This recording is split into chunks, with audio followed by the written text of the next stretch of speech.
মানুষের জীবনটা কিন্তু খুবই মূল্যবান। আর এই মূল্যবান জীবনে মানুষ হাজারো স্বপ্ন দেখে। আর সেই স্বপ্নটাকে বাস্তবায়িত করার জন্য মানুষ তাদের কর্মজীবনে কেউ সাকসেস হয় বা কেউ হারিয়ে যায়। কিন্তু এটা কেন, কি কারণে আজকে সামান্য হাতে গোনা কিছু লোক সাকসেস এবং বাকি লোকরা হাজারো চেষ্টার পরেও পারছে না? দেখুন, আজকে আমাদেরকে একটি বিষয় মাথায় রাখা দরকার।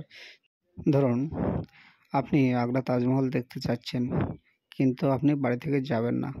তাহলে কি আপনি আগ্রা তাজমহল দেখতে পাবেন? বা আপনার চোখের সামনে কি ভেসে উঠবে না? তো কোনোদিনও উঠবে না।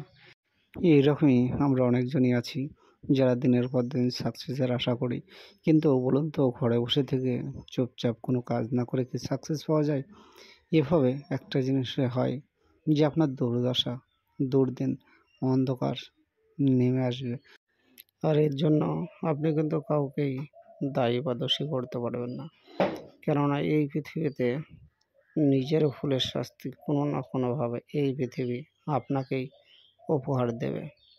ধরুন, একজন নৌকার মাঝি, তিনি নৌকার হালটি ছেড়ে দেওয়ার পর চুপচাপ বসে আছে।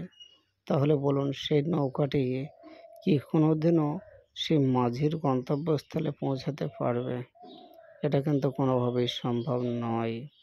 যেমন করে একজন গাড়ি চালক, সে যে সামনের দিকে না তাকিয়ে যদি পাশের দিকে বারবার তাকাতে থাকে, তাহলে সেই গাড়ি কিন্তু একটি সময় অ্যাক্সিডেন্ট করবেই করবে।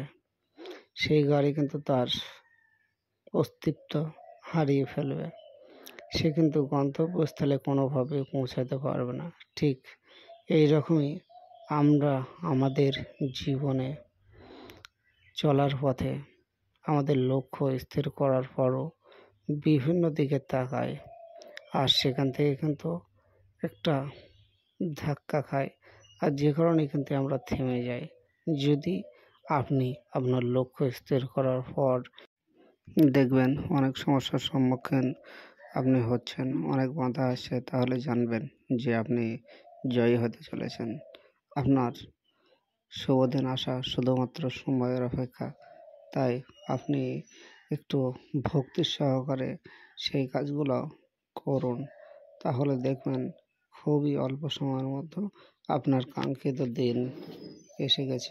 দুদিনের কষ্টের ফলে যদি 1000 দিনের সুখ মেলে, তাহলে সেই কষ্টটাকে মাথা পেতে মেনে নেওয়াটা নিশ্চয়ই লজ্জার নয়। তাই বাচ্চার মতো কান্না করে নিজের জীবনটা শেষ করবেন না। খোদারও ইশারায় মরা গাছ ফুল পায়, মনটা ভেঙানো হয় আঘাতে। যে যত কষ্ট পায় সে তত শক্ত হয়, খোদা আছে সহায়। নিজেকে ভেবো না তাই অসহায়। তাই আপনি একটু চিন্তা করবেন। আর আজকের মতো আপনাদের সুস্থতা কামনা করে আবারও নতুন আরেকটি ভিডিও নিয়ে অতি শীঘ্রই ফিরে আসছি। ততক্ষণ সাথেই থাকুন।